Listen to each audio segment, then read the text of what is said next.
So let's get started. My name is Navjot Bedi, and I'm an addiction psychiatrist and also the medical director at Talbot Recovery Campus. Uh, a little bit about myself that'll explain to you my particular way and bias in approaching this topic, which is why do we conceptualize addiction as a brain disorder? And what is the utility and how does that enhance our treatment that we provide by conceptualizing addiction this way? So that's really what I'll be walking you through in the next hour and 15 minutes. And my approach, of course, is influenced by my life experiences. I was trained originally at the All India Institute of Medical Sciences in New Delhi, India, which is where I also did my first psychiatry residency. So if there was a first, there was also a second, because the week after I finished my first residency in India, the masochist in me said, go to the United States. And I started a second residency the same week in Philadelphia at the University of Pennsylvania. For a while after I finished that residency, I was in the real world, and I went to a state psychiatric hospital in Iowa, which is where my interest in social psychiatry and public psychiatry began.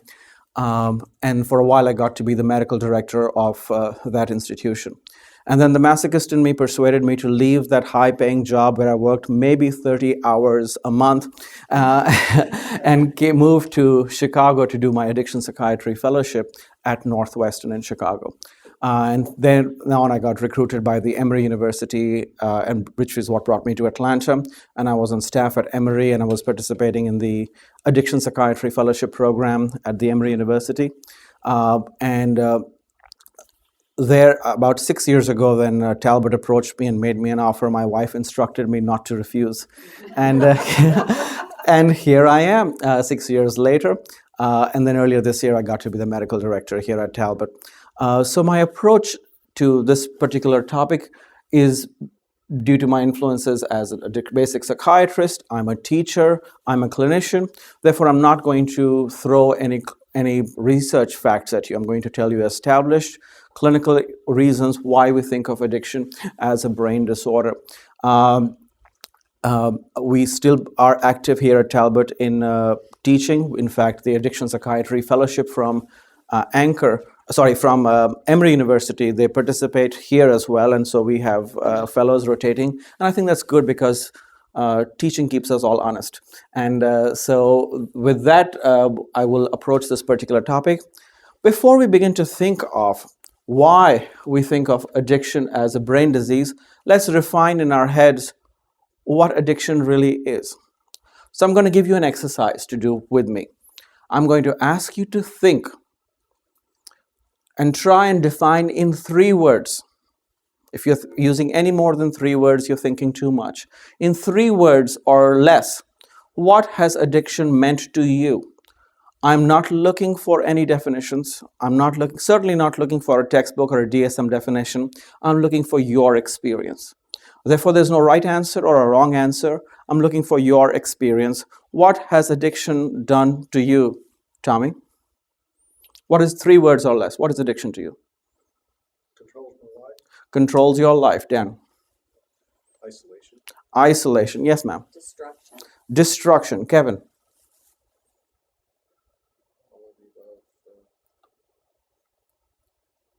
Pain. Someone back there. Pain. So destruction, isolation, controls my life. Any other thoughts?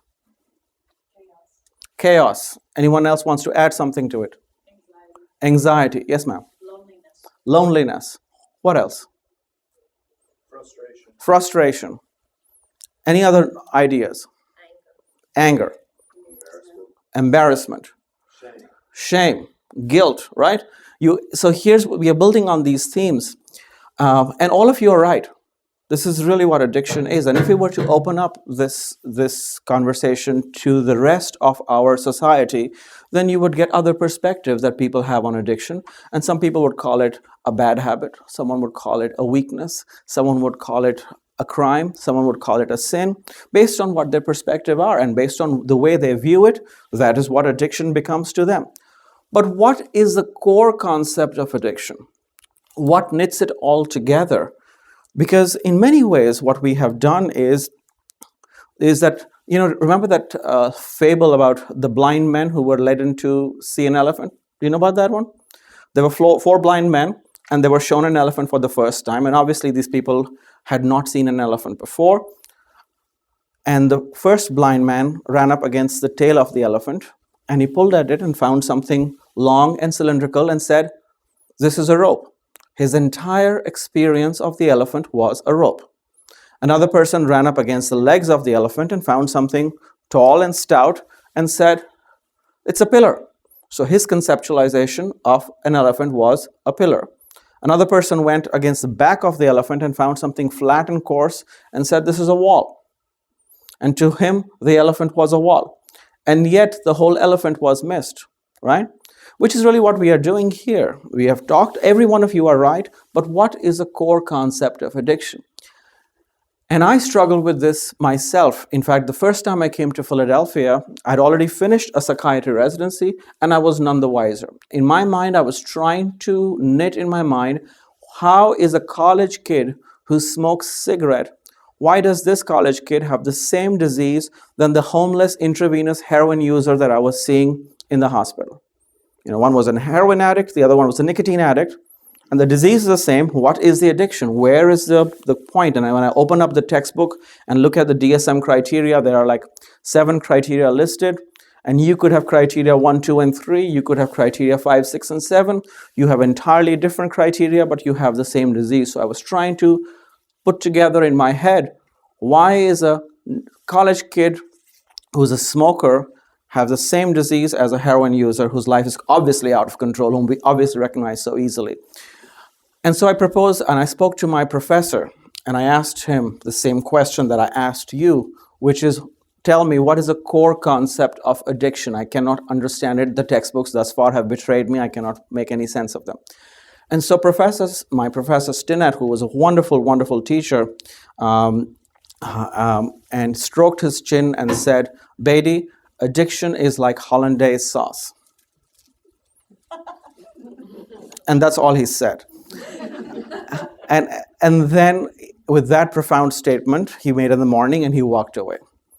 Obviously, he was a teacher. He wanted me to think. And I stewed in this hollandaise sauce of his for all day, and I took it literally. Now, remember, I had just gotten off the plane from India.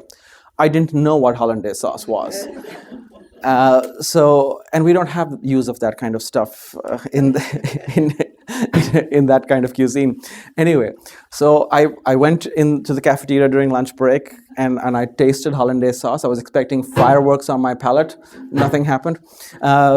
But then in the evening, Professor Stinnett comes back to me and said, "Have you figured it out, like that bit about hollandaise sauce?" And obviously I had not.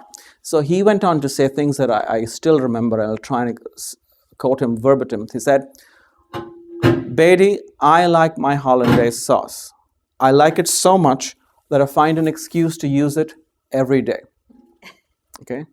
"But if the good Lord was to appear before me and say, 'Stinnett, thou shalt have no more hollandaise sauce,' I shall grudgingly acquiesce.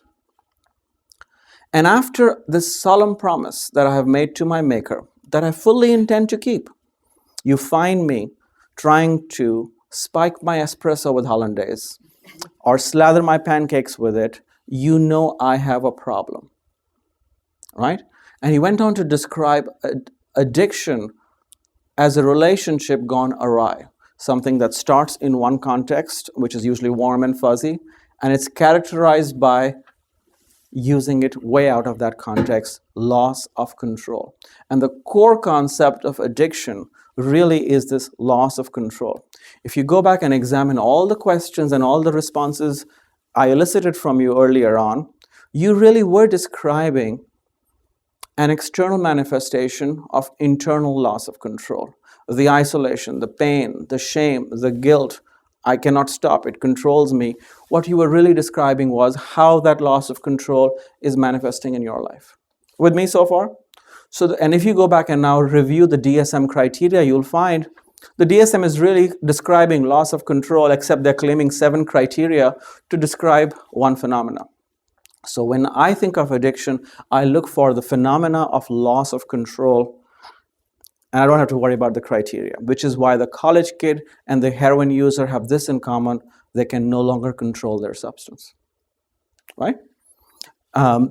So Having that in mind, to understanding addiction becomes easier in the neurobiology of addiction, because what we're going to try and do is, where and how in the brain does this loss of control occur? So that process that we have said, we're looking for a phenomena, and we're going to ask ourselves, where in the brain does this loss of control occur? But before we get there, we got to ask ourselves another basic question. Very simple question. Why do we like to get high? Right? That's what we do. Why do we like to get high? Why do we like to get high? Why is it as a species we all like to get high? Getting high is not a phenomena that is unique to just the addicts. All of us have experienced euphoria and drug liking whenever we have done. Now, let me give you some perspective on this. You can go to any civilization, any culture, and they have discovered drugs and molecules pretty much, and it goes back historically. And let me give you some perspective on that. How many of you have been to the British Museum in London? Just one person? It's a fascinating place, the British Museum in London, because what the British have done is they have collected the largest repository, in my opinion, of stolen goods. So, so you can go to London and you can see what you would see if you had gone to Egypt, or you had gone to India, or you had gone anywhere else. So they just brought it there. So I find it fascinating.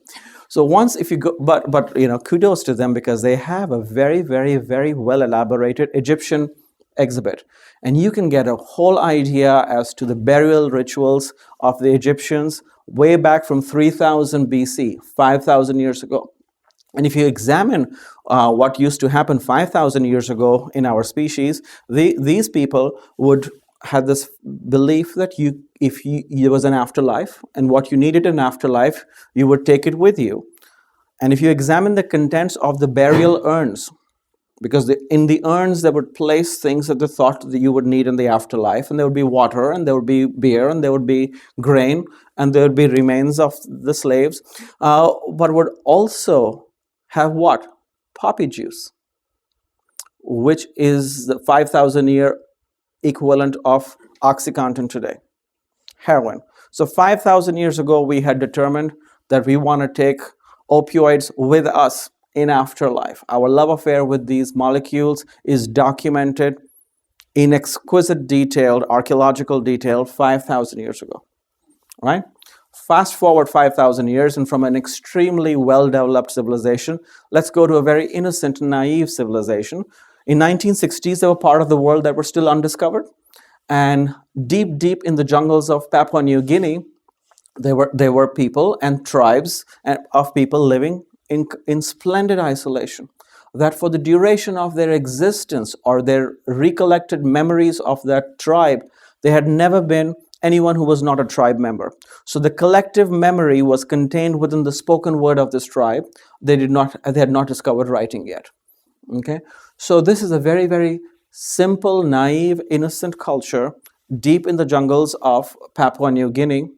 And when our civilization, modern civilization, meets theirs by the explorers, they were offered a welcome drink. And the explorer writes in his diaries that this drink was fascinating. It tasted better than Budweiser. What does it tell you? Deep in the jungles of Papua New Guinea, you get Budweiser, and it tastes better than Budweiser. It doesn't take much to taste better than Budweiser, right? It's not the world's greatest beer.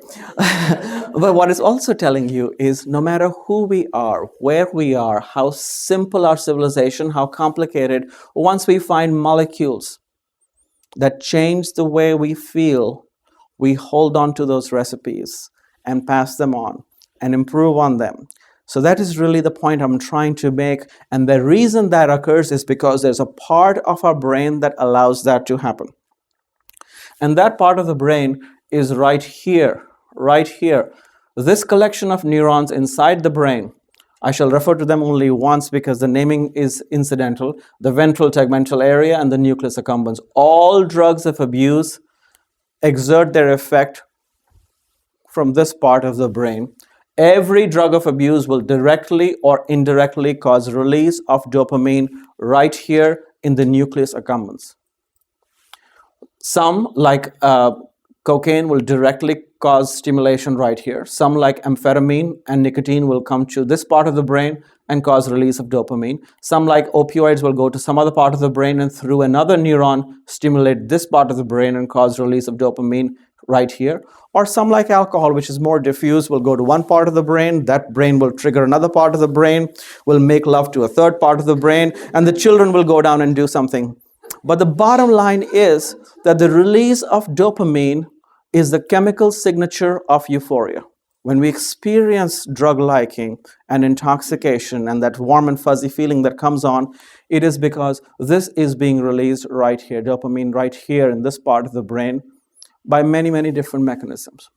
And all drugs of abuse have that. The reason I make this observation is that by observing that, you're able to say, wait a minute, if all drugs of abuse are using this part of the brain as their final common pathway, then most likely this part of the brain has something to do with the development of addiction. And we had said that is loss of control. So loss of control is occurring because of something happening in this part of the brain. By asking ourselves this question, we are narrowed down and said, most likely loss of control has something to do with this part of the brain, which happens to be called the brain reward pathway. Some people even call it some long name called mesolimbic dopaminergic system, but I always forget. Too many syllables for me. Brain reward pathway. So the next question is, why do we have a brain reward pathway? We all have it. It's not just something only the addicts have. This is all human beings have a brain reward pathway. In fact, all animals with a central nervous system have a brain reward pathway. So what is it about this reward pathway that we all have it? Why is it called a reward pathway? Because that's a clue. What is the original intent of the brain reward pathway? Because the loss of control we are going to describe has something to do with the original intent of this reward pathway. What is the original intent of this pathway? Why is it called a reward pathway? Why don't we call it the brain drunk pathway or the brain alcohol pathway or whatever? We're calling it a reward pathway. It's rewarding you for something. What do you think the reward pathway exists? It exists to reward you for activities consistent with your survival and that of your species. So it has a very profound intent, and this reward pathway exists for that. So the next step is for us to understand, we must really understand what this reward pathway was originally intended to do. Then we'll understand better how addiction develops in this pathway. So let's spend some time exploring what is the original intent of the brain reward pathway and what does it do. So what are the activities? What are the activities that we have to do in order to survive? Eat. So the quest for food. So food is an important. Second. You said water? The quest for water. Someone said sleep. I'm tabling that for a minute. We'll come back to sleep in a minute. What else? Shelter. The quest for shelter. We shall hold on to that for a minute as well. Relationships. What kind of relationships? Procreation relationships. Yes, you're being filmed, but let's just call it by its name. What's love got to do with it? What else? What else?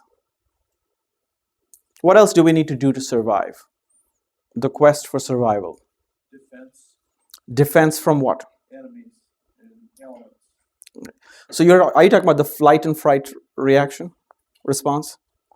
That's important for survival, but that's not going through the reward pathway. That's like something you are being rewarded to do. You don't never. What else? This wants something to do with why some of you are here. The continuation of the species to keep people. Yes. How do you do that? Babies. Babies. What do you do with the babies? You bring them up. Bring them up. Yes, that's the other curse. Child rearing. And that's really it. The reward pathway exists so that you can put food on the table, find water, find a suitable mate, and then once you have children, look after them. Let's talk about sleep.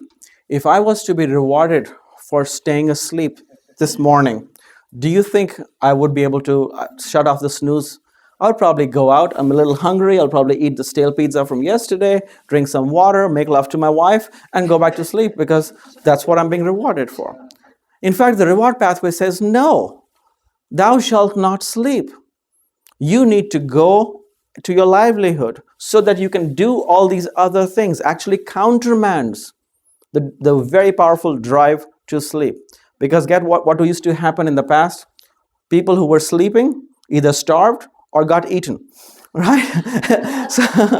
so you had to really survive, and that's really what it is. Someone mentioned exercise or shelter.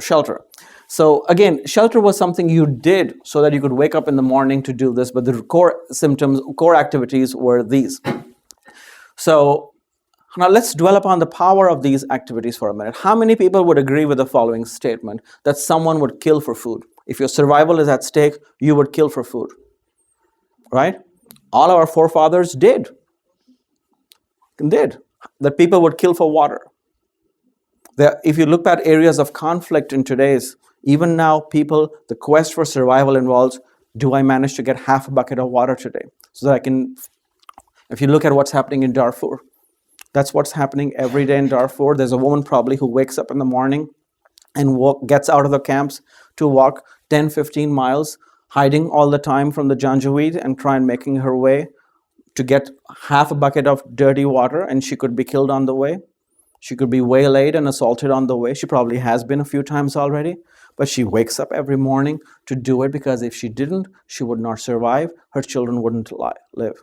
And that is a struggle for survival. We don't realize it because there's enough food right now in this room for all of us to last 2 or 3 days, right? Sex, similarly, is like sometimes, how many people will agree with the statement that people have done something stupid when it comes to sex? Right? And the others are liars.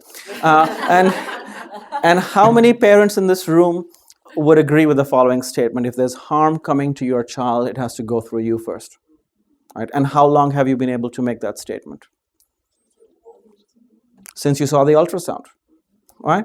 And that is really how you are genetically programmed to do this. This is really explains that cliched examples, the mother who runs into the burning house. She runs into it because her brain reward pathway was not giving her any option to sit at home and say, well, there's a 52% chance the roof will fall on my head, therefore I will not do it. She cannot be Mr. Spock on the sidelines. She is going in to retrieve her genetic material because that is how powerful this reward pathway is. And the power of this reward pathway, of course, I had oversimplified. The reward pathway is really much more powerful than I said. This is what I showed you, is the interaction. But actually, this reward pathway taps into a lot more of your brain. It taps into the prefrontal cortex right here. And in doing so, it is able to access everything that you are so proud of in your high mental functions, which means it is able to access your logic, your motor skills, your language skills, your executive functioning, decision-making processes, and mold them to its goals. It can tap into the limbic system and your emotions and your memory and put together this very powerful package.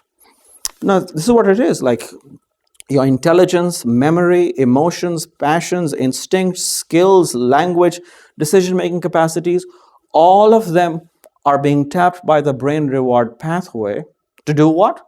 So that you are better equipped to put food on the table, provide for water, find a suitable mate, and use the best in you to look after your children. All of you have been doing that. I've not described anything that is alien to your experience thus far. It's just that you were not aware that there was actually, that you were just puppets on a string for this reward pathway making you do it, right? So that is enormously, enormously powerful pathway and a very noble purpose. This pathway has a biological capacity, a biological value. Because if this reward pathway didn't do what it did, what would happen? In certain animals, it's possible for us to go and destroy the reward pathway. Like a simple animal, like say an earthworm. It's very easy to destroy it because it's a very primitive reward pathway. You can go and destroy the reward pathway of an earthworm. What happens to the earthworm when you destroy the brain reward pathway? The earthworm stops looking for food, stops looking for water, stops mating, and it just shrivels up and turns to earth. And that is, it's got something of biological value. How many of you were aware of the brain reward pathway prior to this conversation? And yet you've had it all day, and all of your lives. How many of you can now speak to your reward pathway and say, shut up, I'm not listening to you? Right? Because it makes us do all kinds of funky things and you say, I'm not going to listen to you today. How many of you can shut it down? Why? The reason for that is, while this is a reward pathway and everything projecting outward, there's nothing coming down from your thinking brain, from your higher mental powers coming down to shut the output of the reward pathway down. There is nothing in place. You cannot shut down the reward pathway's output. And why is that so? First of all, why would you mess with something that's only trying to make sure that you're surviving, right? So there's no requirement to put something in place to shut it down. Just like there's no requirement for you to control your heart rate voluntarily. There's no requirement for you to stop breathing. Similarly, the reward pathway will keep doing whatever it needs to do. There is no requirement. There's nothing in place. Secondary reason is, in the development of this brain, this human brain, both as the level of the species, but also at the level of the embryo. This part of the brain, which is the midbrain and the more primitive part of the brain, comes much before the rest of the brain comes along and wraps itself around it. So this structure is already in place when this structure comes into being. And therefore, structures that precede will often control the structures that follow. Structures that follow may not have wiring to control structures that preceded, especially if it is not required. So that is the neuroanatomical reason why the wiring does not exist. But regardless, in our development of our species, we have done really well for the last 50,000 years without having anything coming down to shut it off. We haven't. We don't need it. So everything works fine, except things begin to go interesting when along come certain molecules that were not there when this brain was developing.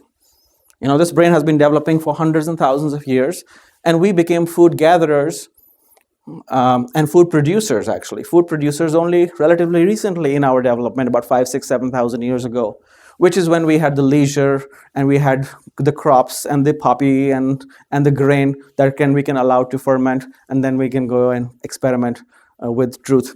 And so that is really what has happened to us. So along come these molecules that were not there when this brain was developing. And the first time that happens, and these molecules get into the brain, what does the brain say? I like it. In the first time you consume a substance that causes release of dopamine in the nucleus accumbens, the brain notices it immediately. It says, I like it. In fact, it pulls out a highlighter pen, marks it, and puts that experience in a special folder, right, to be revisited. Right? That's what we do. It's you remember your first euphoria because it was highlighted to you and brought to your attention. What do you do with things you like? You want to repeat them. So this brain is saying, I like, I want it. I'm going to make every effort to get it again. This is something like the college kid. The college kid who likes to drink, who went to college and was offered beer for the first time at a party. Okay? And he's 18, 19 years old. Someone gives him a drink in his hand. He really likes it. He likes the way he felt. In fact, he liked it so much he was able to go up to the girl he has been looking at all semester and finally ask her for a dance. Right? So they dance a night away. Hopefully, some more dopamine got released later that night. What is he willing to do next week? He's going to say, here's my $10. And let's, towards the keg of beer, call the same people. Let's do it again, right? I like.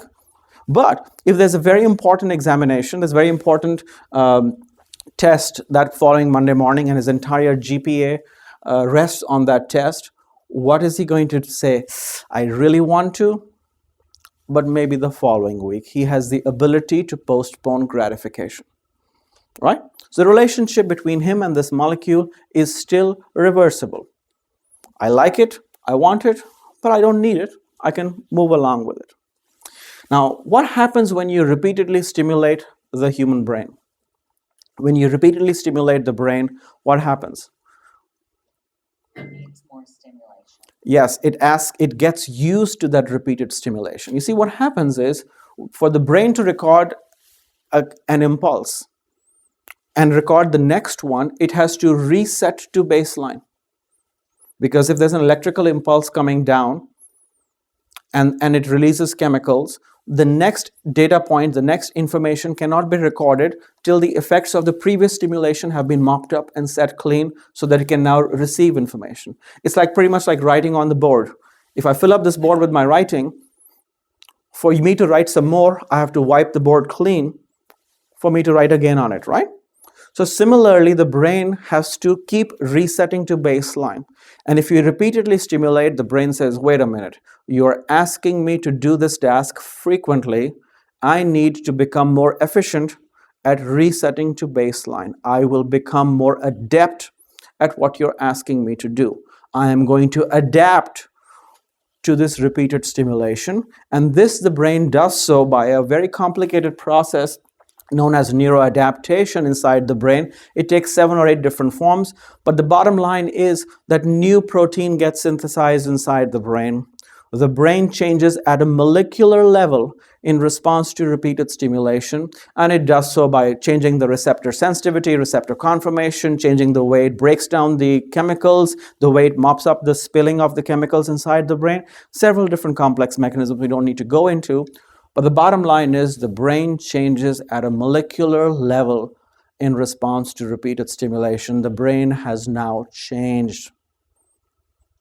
This is the point of no return. This is the point where this brain now says, I like, I want, and now I demand. I need what you have sent this way again and again. This is when that college kid will no longer be able to say, oh, wait, I have a test on Monday morning. He'll say, I have a test, but I studied well enough for it. Let's go party. Let's go have some fun. That's really what is happening inside this. It's almost like at this stage, the data was floating in the RAM drive of this brain. And after neuroadaptation, it's been downloaded into the hard wiring, the hard drive of the brain. And the data in the hard drive stays how long? As long as this brain is alive. So once this relationship has changed, it has changed for life. This memory is exquisitely encoded inside the brain, and the brain can no longer reset to its previous pristine, innocent thing. It's like once you're friends, so once you're lovers, you can go back to being friends. And this brain has changed completely in response to that. And in doing so, something very interesting has happened. That to this list, this is the experience of the brain getting hijacked, because what has happened is inside that brain reward pathway, which was originally intended to serve as a way to get food and water and provide for your loved ones, a new list, a new person, a new master is added to the tasks of the brain reward pathway, because the drug of use and the drug of choice begins to exert the same influence and the same attraction that these other activities were. The entire apparatus that was originally at the disposal of your survival skills has now been placed at the footsteps of the drug of choice. So what happens is this drug of choice begins to be given same importance in this incredibly powerful part of the brain, which is entirely dumb. Right? It's a very primitive brain. It really is a very innocent brain, part of the brain that cannot think. All your logic and thinking is happening in this part of the brain. But all of this control is being exercised in this part of the brain. So, and there's a lot of power. What happens when a lot of power is given to dumb people? A lot of bad things. Yeah, Washington, D.C., okay.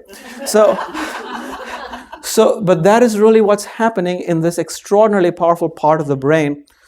And all this information of just say no, let's stop it, is floating around in the empty echoes and in these chambers up here, but not coming down because the pathway to say no does not exist. So this reward pathway now has a new master. Okay? Another fascinating thing is happening. The amount of dopamine that gets released when you satisfy your hunger or satisfy your thirst is physiological amounts.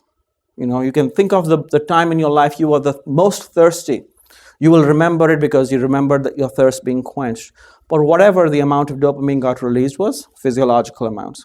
When you stimulate the brain chemically, the amount of dopamine you can make it stimulate is pharmacological amounts. Right? That's why cocaine addicts will sometimes describe the rush as better than the best sex they had. Why? Because the big whoopee that takes place cannot be matched. And what happens is this reward pathway begins to take precedence to the exclusion of food and water and relationships. Let me give you a couple of examples. It is possible for us to replicate what is happening in the human brain in another mammal, like a rat, which is a mammal, and the brain is similar to the human brain. You can take an electrode or a cannula, and you can drop it into this reward pathway and stimulate this brain chemically, or you can stimulate it electrically. Okay, and teach this animal that if it does a certain task, it shall be rewarded. So you can teach this rat that if it can go and press a certain lever in its cage, and if it depresses that lever in the cage, it is going to experience an electrical stimulus that it will perceive as rewarding. And therefore, the rat keeps going back to press that lever. In fact, it knows which the good lever is. You can put it in a big cage and put 200 levers, but it'll go to the one that is a good one, because the ones that mother gives do nothing at all. So it likes that particular one, and it keeps going back to that one. In fact, you can put this rat into a big cage, silver gilded cage, Swiss cheese, Evian water. You can even put that treadmill that the rat loves to run on. Mrs. Rat, everything is there he could ask for. And this rat keeps going to depress that lever in the cage because that is what it makes it feel good. How many times a minute do you think this rat will depress that lever? Press it. How many times? 50 times. Actually, when these studies were done, they still had videotape, so you had to count it frame by frame. The footpad was a blur. You just couldn't count it fast enough. So the rat wouldn't come off. It's like the foot was stuck to the lever and just wouldn't come off of it. Just keep going at it. And it would do so for the exclusion of everything else around it. It would not eat. It would not drink. It would just keep pressing it. And then it would press it to the point that it would fall down exhausted. So this rat would pass out of sheer exhaustion. Now this brain just passed out. So when this rat comes to from its exhaustion, this brain should be in survival mode. You just passed out. What happened? This brain is in survival mode. Do you think this rat goes and takes a nibble off that cheese it desperately needs? Or the water that it needs? Or say hello to Mrs. Rat, which is sitting in the corner? This rat goes right back to that lever and keeps pressing it. What is the natural history of this process? What's going to happen to this rat? Because the inherent survival mechanisms have been supplanted by this quest. It is not consistent with survival, right? Let me give you another example. Let me switch the animal to another animal. Let's talk about the anesthesiologist. The reason I choose this example respectfully of an anesthesiologist is we work here with physicians in recovery, and there is this prevailing thought that physicians know better, right? Physicians know better. They've been to medical school. They know what's going on. So physicians know better about what to do with their lives. And we do see here physicians who are addicted to almost all the substances that everybody else is. And anesthesiologists particularly are at higher risk of choosing their addiction from the drugs that they use in the operating room. One of the drugs that is used in the operating room is something called fentanyl, which is extraordinarily powerful opioid. It is about 50 to 100 times more powerful than heroin. And that is why it is restricted only to the utility inside the operating room. You do not have it available It's only the anesthesiologist is licensed to use it. And the dose is not milligrams, it's micrograms. So they use it very, very sparingly. But it is used for pain relief. When you got your chest cracked open, well, you need that kind of pain relief, and rightfully so. All right. So I will occasionally see the anesthesiologist, and I'm not talking to any anesthesiologist you might know of. I've just put together 7 or 8 different stories, but they all seem to run together. So my anesthesiologist typically goes to work in the morning and goes in about 20 minutes before everybody else does. And he sets up his OR stuff, and he pulls out all those chemicals and the syringes, etc. But he has already stolen about 3 to 4 cc of the fentanyl and put it in his pocket and filled the rest up with normal saline so that he does not get detected. If he gets a chance, he's probably already injected himself before he starts off the day and has already nice and warm before he gets started. During the course of the day, he does this process several times, each time stealing a little bit of the drug for his personal use, justifying it all along by saying, patient got all the medication they needed, the patient was not in pain, and maybe not in pain.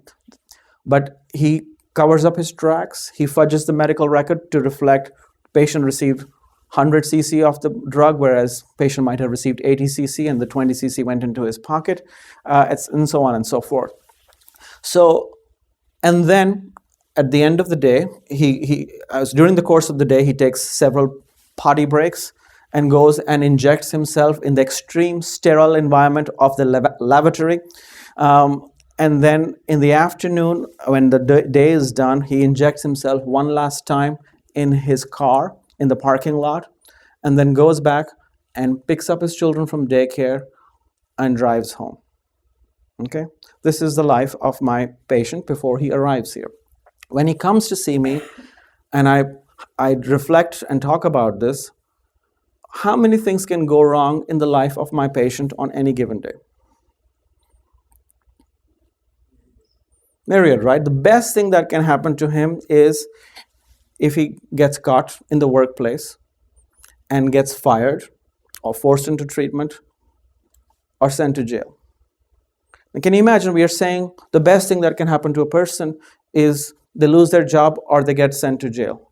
Because everything else that is about to happen to him is worse than that. Foremost, he could be found dead in the floor of the bathroom in which he's injecting himself, because these drugs are not meant to be given recreationally. They are so powerful, and he might have injected himself and forgotten because he was high that he just gave himself a dose and gives himself another one, and he's overdosed and dead, right? He's an impaired physician. His memory is off, he's intoxicated. He could kill the patient that he would never in his wildest dreams thought he was capable of, but the patient could die. He's driving home under the influence with his children in the back seat, right? Something bad could happen there, right? And that's all there is to it. Now, which of these things, when I sit with him and say, well, sir, do you know you could lose your license, you could be incarcerated, you could lose your job, you could lose your marriage, you could lose your children? Which of these is intellectually he is not aware of? He is. He knows all of this. Yet, the best of him is being used against him because his knowledge of pharmacology, that he went to medical school and residency training for several years, is being used to what? To say, you should not use these drugs? It's used to calculate the safe dose, as though there is such a thing as a safe dose for these drugs. But he's using it to say, I know how to use these drugs, I can use it safely. Right? His experience, his ability to inject anyone quickly is being used to inject himself 5 or 6 times a day. His charm and his skill and his intelligence is being used to cover up his tracks so that the medical record does not reflect that they're missing drugs. That he puts on his long sleeve shirts that people don't see his tracks. He brings chocolates and flowers to the nurses. They think he's a good doctor. He's a really good one. And they kind of collude somehow because they don't realize that this is an impaired physician. He's doing all of that, the best of him. His intelligence, his motor skills, his experience, his passion, his memory is being used to get him high, right? And yet he knows he shouldn't. Now, on one hand, you can say, what a son of a bitch. Or you can say, This is abject loss of control. This animal is trapped just like that rat is, right? And he needs specific treatment, right? And that is really the point I want to explain to you. What happens to an individual and what happens to addiction, and why addiction is a biological disease characterized by brain changes that are irreversible, that cause lasting changes in the person's behavior, that actually subvert and undermine basic survival mechanisms, so that the person you see is doing all of this. You begin to understand what happened to your loved one. You begin to understand why your loved one stopped caring about their livelihood, about their physical well-being, about their relationship, about their children. This is loss of control, and this is how addiction develops. And our patients don't just need, oh yeah, just say no, because what? How are you going to say no? If they could have said no, they would have said no a long, long time ago. It doesn't work that way. What I've just described is loss of control or powerlessness. Right? For those of you who are in personal recovery or will be helping patients, this is really what it is, that our lives have become unmanageable and we admit our powerlessness. They didn't know, the people who wrote this down did not know the neurobiology, but I'm just trying to explain how the neurobiology really explains and sets basis of what the first step is really all about. So, any questions thus far? Yes, ma'am. Does it matter, or do things change in the sequence of events you just described in the rat or the person, depending on when the person first introduces the drug? For example, a middle school child versus the college kid that had his first use. Okay, you're asking a fascinating question. The question she's saying is, does the age of introduction to drugs change the outcome? That's hard to sort out. What you're saying is the young brain more vulnerable? But it's hard to separate it out, because I'll explain the second part of my talk. Because we don't know the answer. Those experiments are really hard to do, because often the middle-aged kid who experiments is also the one who already has a genetic history, and it's hard to separate from the genetics of the situation versus incidental exposure. The fascinating issue would be like the kids, the neonates, the newborn children, and they are, especially the preemies, they are given large doses of morphine. I didn't realize it. They're given lots of morphine inside the neonatal intensive care unit. Do those kids have a different outcome? They've been given opioids right there, for nobody asked for them, but that's what was required for their treatment. Does that change outcome? I don't know. But there are several people who need to look into that. Anyway, regardless, when it comes to the disease process, everybody with me so far, you begin to understand why. Important point I want to make here is, once an alcoholic, based on this, you do not get to undo. Your relationship doesn't change. This is why the alcoholic, after 20 years, is still an alcoholic, because the basic mechanisms that are underlying this brain changes are irreversible. It might have taken a person 15, 20 years from their first alcoholic beverage to progress to alcoholism. So the person might have started drinking at the age of 15. At the age of 35, they develop alcoholism and they lose control at 35. And they stop drinking at the age of 36 and don't drink for 20 years. But when at the age of 56, this brain shall pick up alcohol, that brain will remember exquisitely. You will reignite this whole pathway, and it will take him days to go back to a fifth of vodka. It will not take another 20 years to build up to that level, because that is really how important it is. Also, once the brain reward pathway has descended into that loss of control, the chute is greased, so to speak, for everything else coming down. So the alcoholic can no longer say, I have a problem with alcohol, but pain pills are okay. Because pretty soon, he will develop an addiction to pain pills as well. So regardless of, you can substitute whatever molecule you want to, the addiction will develop. That is why we encourage, when it comes to recovery work, just based on this, abstinence, lifelong abstinence, abstinence to all mood-altering substances. And this is the rationale, this is the biological rationale for explaining that and insisting on that.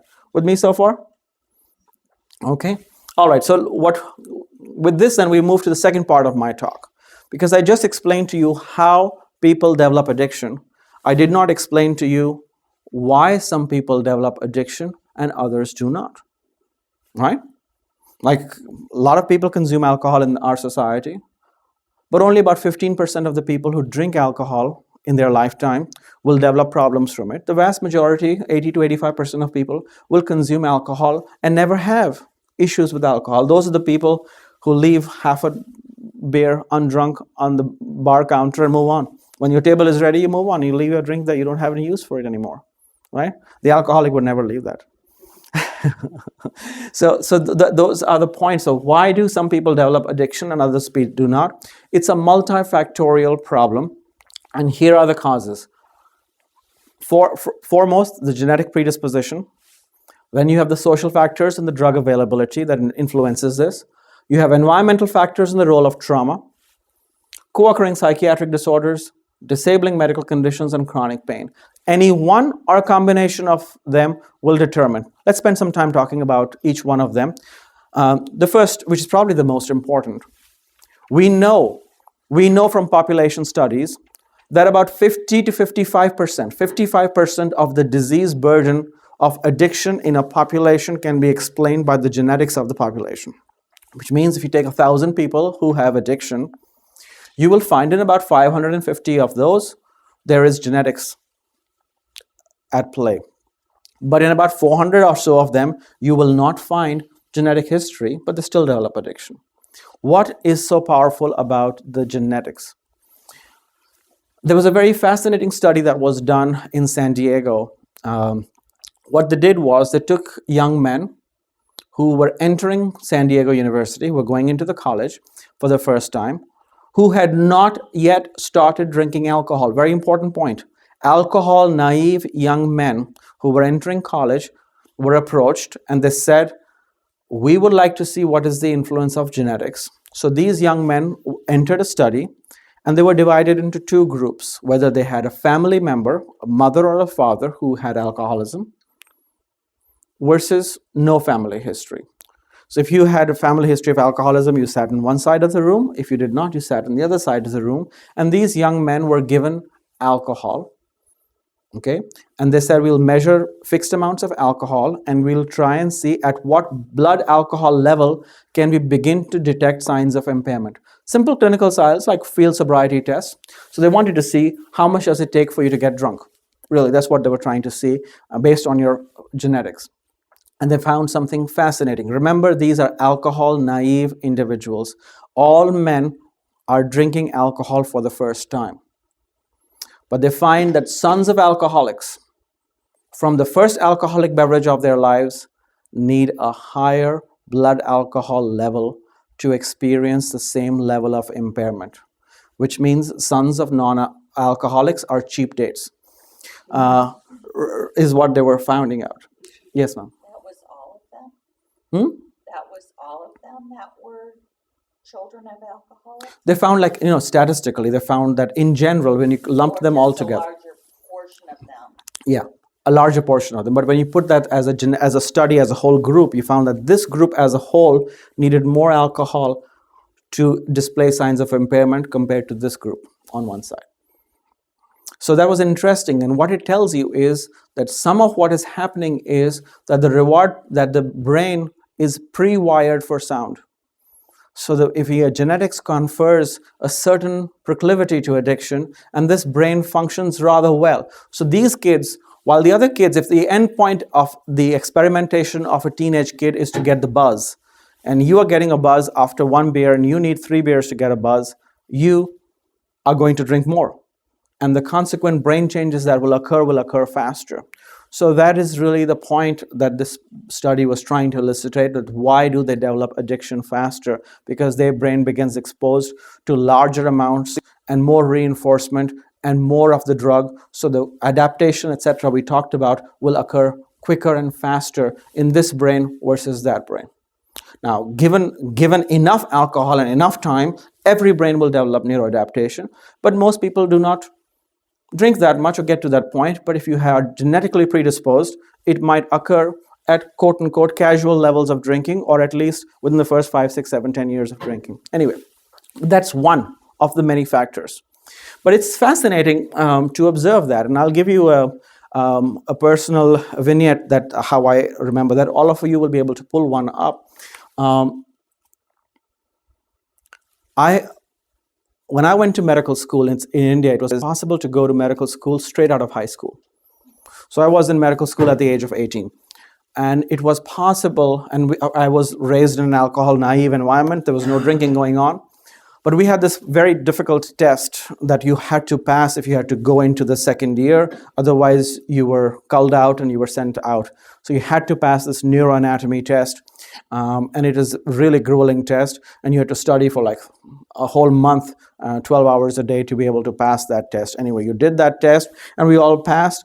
And we, 3 of us, decided we need to celebrate. We need to be doing what our other friends in the other colleges are doing anyway, but we were so busy studying that we never got a chance to do it. We're going to go and get ourselves our first beer. So the 3 of us decided to go get ourselves our first beer, and it was a dry day in New Delhi, so we had to drive to the neighboring state about 20 kilometers away to go get our first beer. And it was an expensive affair, I remember, so we had to pool in our resources. And I drank about half of a bottle. Now, if you go to Indian restaurants, you'll realize when I mean half a bottle, I'm referring to the 22-ounce bottles.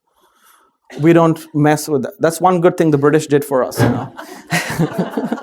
We have the 22-ounce bottles. So anyway, I had about 8 ounces of my drink in a cup, and I experienced the buzz, and I was like, very happy with that 8 ounces. But my friend said, listen, you've paid money. There's this much left in your glass. Drink up. Bottoms up. So they cheered me and I drank it up. And about 5 minutes later, I threw up. Okay, that was my first drinking experience. My second friend with whom I had split that bottle also was nice and high and tipsy, and we were singing songs and really drunk on half a bottle each. Our third friend was livid. He was livid by our immature display of what we are doing. And his rhetorical statement was, how shall you ever hold a scalpel if you can't even hold a beer? And he went on to show us how he drank 3 of those bottles that day. Now, all of us are drinking for the first time in our lives, but he drinks 6 times more than I did from the very first time he ever drank. And then he drove us back. Okay, I mean, it's crazy things we do as kids. Well, he drove us back. And so when I become sober a couple of hours later into my dormitory room and look at myself or look at my puke-crusted t-shirt, what does my 18-year-old brain think? I'll never do this again. No, my 18-year-old brain says, I want to be like him. I need to work on my drinking. Because that is really what I like about the story is it tells you that outside of genetics, the biggest predictor of drug experimentation is peer pressure. So my peer pressure is like saying, I want to be like him. I want what he has, the ability to drive back after drinking 6 beers. But anyway, fast forward in our lives, all 3 of us are internal controls. We are classmates. We are from the same race, same educational background, same sex. All 3 of us go through medical school. All 3 of us do residencies. And within about 6 months of each other, all 3 of us land up in the United States. So the social experiment continues, and we are like match controls of each other. My one friend with whom I'd split the bottle does quite well. He finishes his residency training, his fellowship in kidney diseases, and becomes very experienced, goes back to India and sets up like a huge hospital and is like so rich that he doesn't take my phone calls anymore. But my third friend, the one who drank 6 times, comes to the United States with a lot of promise. He is extraordinarily bright, but he's struggling. He can't find the residency of his choice. He gets into it, but doesn't want to do the second year. He wants to do cutting-edge research, and he moves into a PhD track and does really well, but he struggles in this PhD, has to change his advisor. Then he finishes his PhD, publishes extensively, really, really well, but then in his postdoctoral fellowship, he still struggles, till I get a phone call from his Rockefeller University. That's where he was, at the Rockefeller Center. And they say, you are listed as the emergency contact for your friend. Your friend has not come into work for the last 3 months. We are going to terminate him. I said, wait a minute. He never mentioned not going to work. I just spoke to him last week. What's with this? So I call him up. I was in Chicago at that time finishing up my fellowship. I call him up, and my friend is drunk at 11 o'clock in the morning. That's when I realized that all of this failure to achieve life goals was actually his alcohol-related problems, and he could not function. And I thought, oh, I understand addiction psychiatry really well. I'm going to salvage his soul, and I brought him to my house. And I thought I'm going to keep him with me, and he's going to do really well. Well, a couple of weeks later, my wife and I had to go and defend her thesis, so we left town for 3 days, and we had cooked food for him and left the house for him, and he was going to be studying for his exams. We came back home 3 days later, and I found our house trashed. He had not eaten a single morsel of food. He had not drank water. He had managed to get some liquor, and all I found was empty bottles. And the way I knew how to find him in my house, I couldn't even find him. I had to follow the trail of blood drops going up to the bedroom, and he had a laceration on his forehead, and he was drinking in a manner that was not consistent with survival. Of course, I could not do anything. He needed treatment. Now I understand that. He didn't just need my influence. He needed chemical dependency treatment, which he got. He went back to India, and he's now 8 years sober. But that is really how important what happened to my friend in his life was predicted on that day when all of us were 18 years old and he drank 6 times more than we did. So that is how powerful genetics is. Talk about social factors and drug availability. Again, this is an important part about how things change and how things get influenced, because this is a 100% preventable disease. You could have the worst possible genetic makeup, but if the brain does not see the molecule, the brain does not develop addiction. Simple. You need to be exposed to the molecule to develop the disease. And sometimes I see what's called the skipping the generation effect. That is, the grandparents were hopeless alcoholics, and the parents decided, we don't want to be like our parents. We are not going to consume alcohol. And the parents grow up in an environment that's alcohol-free. Maybe they become a part of a club or a church group where abstinence is encouraged, and they are supported in their resolve not to drink alcohol. They do fine. And therefore, these kids are raised in an environment that's alcohol-free. They have perfectly normal childhoods. They do well till they go to college and join a sorority. And then the genetics takes over. And then they say, wait a minute, I don't have a family history of addiction. Grandparents do. And so this is the skipping the generation effect, and the interaction between availability of drugs and all. Certain parts of the world where alcohol possession is punishable offense. In the certain parts of Middle East, if you possess alcohol, a possession of alcohol by the native population is a punishable offense. So alcohol addiction, alcoholism, is a rare event in Saudi Arabia. But that does not prevent them from nicotine addiction or Ambien addiction or opioid addiction, right? Xanax becomes a big deal in those parts of the world. So it's again interaction of what is available, what is not. A fascinating story, again, in one of these talks, I was doing a talk for family members, and a parent came to me and said, when you describe the acceleration of addiction, this is what we saw in our child. She was a 22-year-old young lady who for the first 20 years of her life was absolutely alcohol-free. And then she got sent to SMU, and she started drinking in college. Within 6 months, she had moved on to OxyContins. And then the next 6 months, she had 3 life-threatening overdoses on intravenous heroin. So she had gone from 0 to 60 in 2 seconds. And of course, they were saying, this sounds like family history positive, but nobody on both sides of our family has consumed alcohol. In fact, this was like a landed, very prominent family in the South. And they said that we have church records going back on both sides for 4 generations. And nobody has consumed alcohol for 4 generations. So it was like, but it sounds like genetic history positive.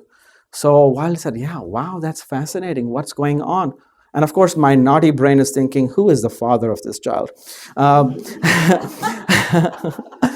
But then they mentioned that long ago, at the time of Prohibition, this was a family in the Northeast, and they were a family of rum runners.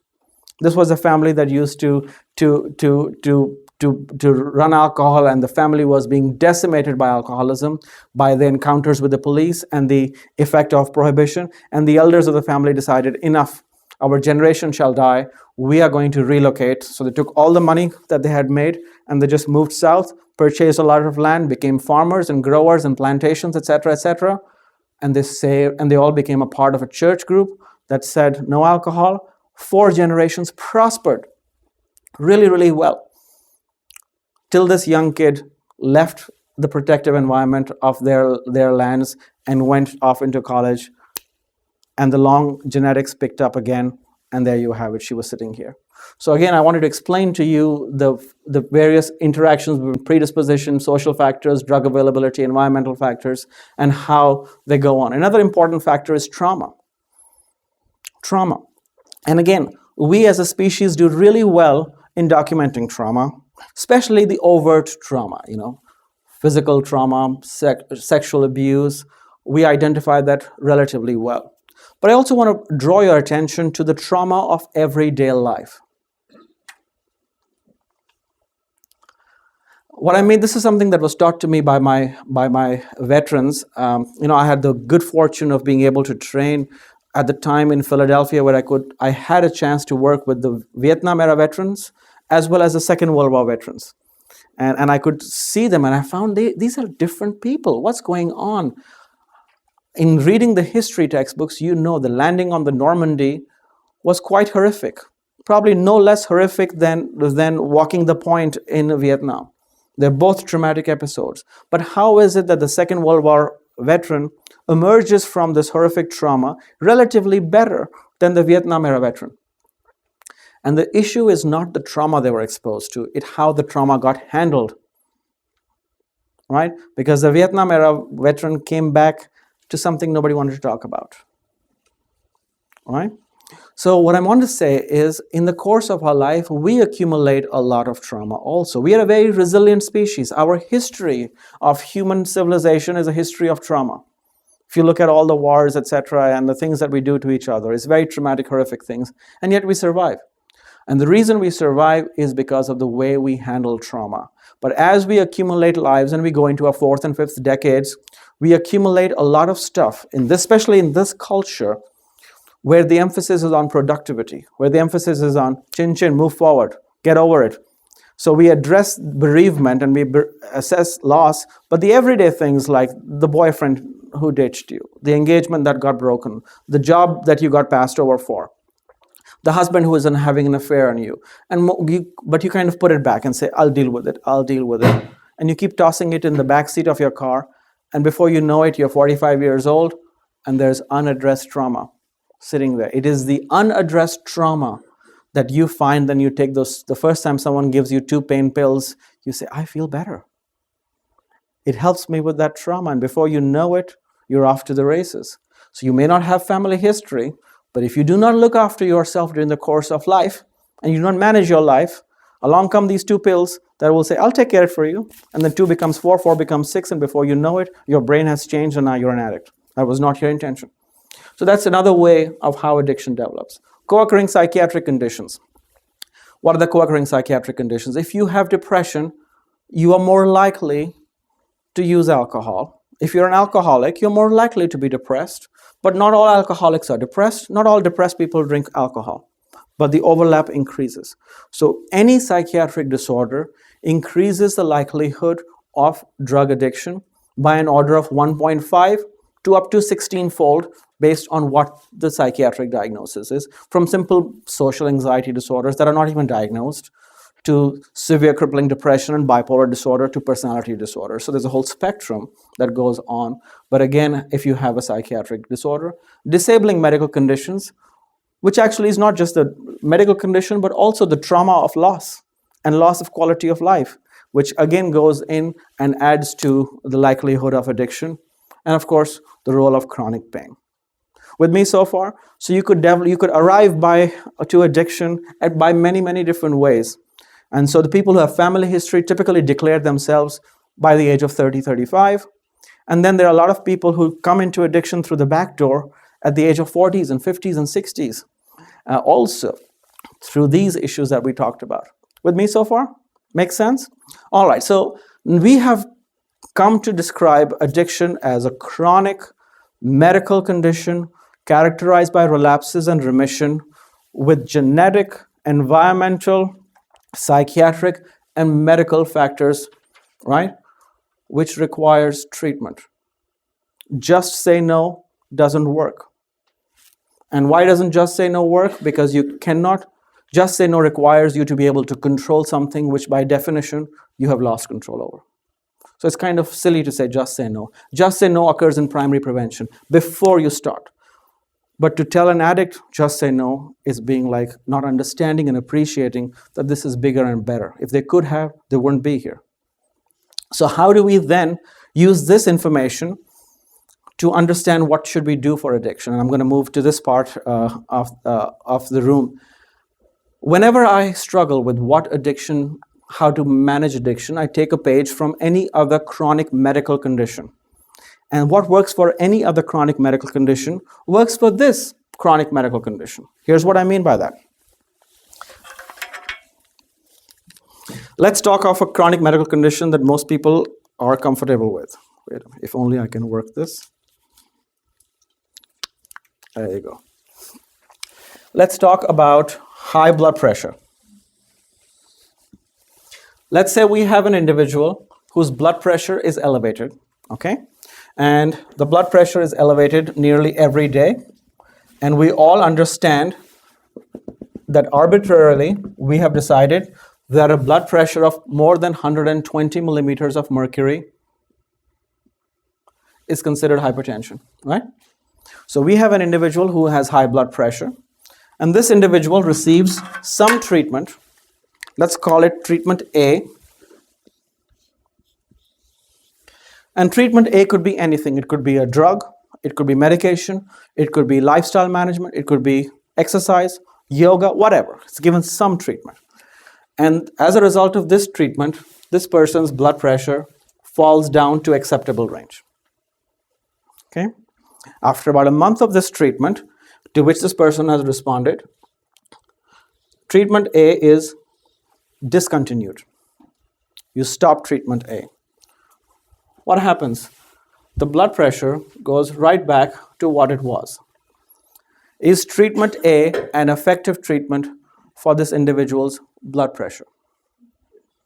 But this condition came back because the treatment stopped. So you recommend this treatment should be continued? Okay. Now let's change this analogy and say, you know what? This graph is not a graph of blood pressure. This is a graph of your child's fever. And your child is developing temperature 102 degrees Fahrenheit every day. And you take him to the doctors. The doctor looks into the throat, does a throat swab, says, aha, strep throat. Diagnosis, strep throat. Your doctor gives him antibiotic A. You take it for the 7 days that was prescribed. You stop it. And then on the 9th day, fever comes back. Was that an effective treatment for your child's strep throat? Make up your mind, Maureen. No, Make up your mind. Same graph, different answer. Why? because it's not a chronic disease. It should have been resolved within those 7 days. Acute conditions we expect to have gone. Chronic conditions do not. In modern medicine, other than infectious diseases and pregnancy, everything is chronic, right? Right? Everything is chronic. And so now actually this graph was really not a graph of either blood pressure or of strep throat. This was a graph of people using drugs, going into remission, and after 30 days they come out and go back to using. This was really that graph. And this is the graph that was used by the insurance companies to say, look, treatment doesn't work. Therefore, we don't have to pay for it. Any of you gotten bills from Talbot lately?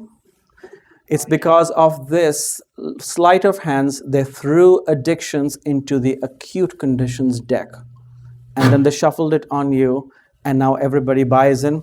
You don't really get best treatment unless you failed 4 times. It's like saying you don't get to have your cardiac cath done until you've had 4 MIs. It's like that logic, but they use it. And the reason they use it is because of that prevailing misconception that it's somehow, and it's fueled by people out there, in the media. You have a problem, you check into a rehab for 30 days. The problem goes away, but the disease does not. And that is the most important point. Treatment works, just like in hypertension. But the problem is people discontinue doing what's working. When you are here during your family week, you must pay a lot of importance to what the aftercare is. Because what is happening in Talbot is treatment induction. We are showing people it's possible to get sober. It's possible to get better. But if what you learn, you do not do going out, then you might as well not do it.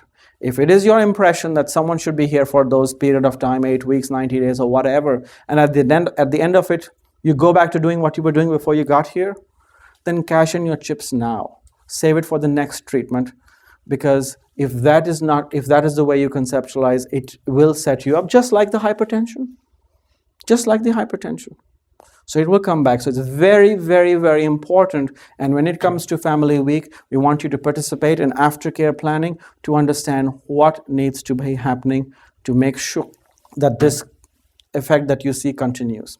Let me explain what I mean by another example of another chronic medical condition. All of you are familiar with diabetes. It's another chronic medical condition. Once you're a diabetic, you pretty much are a diabetic. So let's take an example of a young man who developed diabetes for the first time in his life at the age of, let's say, 30. So this is a young man who was slightly overweight and was diagnosed to have non-insulin dependent diabetes at the age of 30. So this young man takes this diagnosis very, very seriously and says, I don't want to be a diabetic. I don't want this to happen. So he sheds 20 pounds, he goes to the gym, and for about 3 or 4 years, his blood sugars kind of become normal. And then they begin to creep up again. So he goes to his doctor. The doctor now prescribes medication. He keeps his diet and exercise in place. And then he becomes a poster child for diabetes disease management. He looks after himself. His blood sugars are steady. His hemoglobin A1C is never over 6. He does really, really well for himself, right? At the age of 50, 20 years later, 20 years of exceptional glucose control, he celebrates his 50th birthday, and he has champagne, cheesecake, French fries, and caviar on his 50th birthday. What is his blood sugar level? Next morning, 400? Did the previous 20 years of exceptional blood glucose control buy him 1 extra day of good control? You understand that, right? You don't expect it to. The disease is still in there, right? There are no rollover minutes in chronic disease management, right? You can take credit for what you did. And yet somehow we have this expectation. As an alcoholic, you're sober for 20 years, you can have a drink. No, you cannot, because the disease, just like the diabetic, is still sitting there. The disease has not gone away. You will expose this brain to alcohol. It'll do what cheesecake is going to do to diabetic. Loss of control. You cannot control your blood sugar. You cannot control your alcohol. And that is why it is very important for disease management to do what the diabetic does. What does he do? What does my patient do? He wakes up in the morning. Before he has finished with brushing his teeth, he already has a plan in place as to how he's going to manage his sugar. When is he going to hit the gym? What is he going to pack for lunch? There's a Christmas party in the workplace. Wait a minute, let me go to the gym before and after that party. Or maybe pack my own thing. Or I'll do, so he has a plan in place. So what is the mainstay of diabetic disease management? Diet, exercise, and then medication management, right? In that order. So similarly, I tell my patients when they're conceptualizing what they need to do for addictions, number 1, abstinence. You got to abstain, right? Number 2, so this is like the diet is the abstinence. Number 2, the exercise. The exercise for an alcoholic or an addict would be the work that you do with your sponsors, the 12-step work, the work that you do when you become a sponsor. So the 12-step work and the meetings and the therapy that you're doing is the exercise that you have to do. And then whatever medication, number 3, that might be prescribed to you for disease management. In that order. And just like that, do it 1, 2, and 3, and you got to do it every day. All right, with me so far? And that's how conceptualizing this as a chronic medical condition actually helps A, understand what's going on, and B, what to do with what's going on. Thank you very much. We'll stop here.